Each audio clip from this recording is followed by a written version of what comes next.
দলীয় সিদ্ধান্ত অমান্য করে উপজেলা পরিষদের তৃতীয় ধাপের নির্বাচনে অংশ নেওয়ায় চেয়ারম্যান, ভাইস চেয়ারম্যান ও মহিলা ভাইস চেয়ারম্যান পদে তৃণমূলের ৪৫ নেতাকে শোকজ করেছে বিএনপি। দলের সিনিয়র যুগ্ম মহাসচিব রুহুল কবির রিজভী স্বাক্ষরিত চিঠিতে ৪৮ ঘণ্টার মধ্যে শোকজের জবাব দিতে বলা হয়েছে।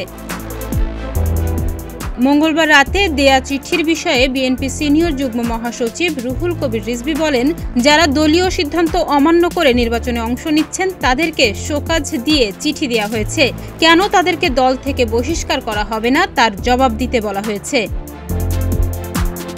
দলীয় সিদ্ধান্ত অমান্য করে ৪ ধাপের উপজেলা নির্বাচনে অংশ নেওয়ায় প্রায় ৩০০ শতাধিক নেতাকে বহিষ্কার করেছে বিএনপি।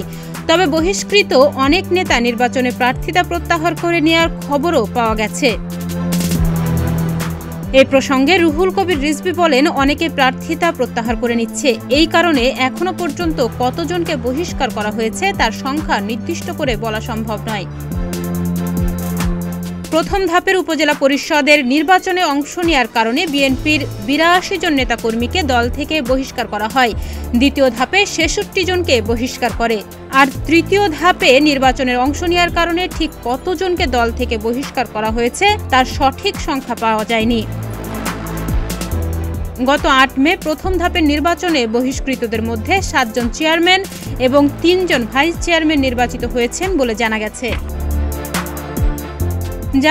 তৃতীয় ধাপের ভোটে বিএনপির অর্ধশতাধিক নেতা প্রার্থী হয়েছেন। তাদের মধ্যে কয়েকজনকে দল থেকে বহিষ্কার করা হয়েছে। বাকি ৪৫ জনকে শোকজ নোটিশ দেওয়া হয়েছে। শোকজ নোটিশ প্রাপ্ত নেতাদের মধ্যে ১৮ জন চেয়ারম্যান প্রার্থী। বাকি নেতারা ভাইস চেয়ারম্যান ও মহিলা ভাইস চেয়ারম্যান পদে প্রার্থী হয়েছেন। ডেস্ক রিপোর্ট, প্রতিদিনের বাংলাদেশ।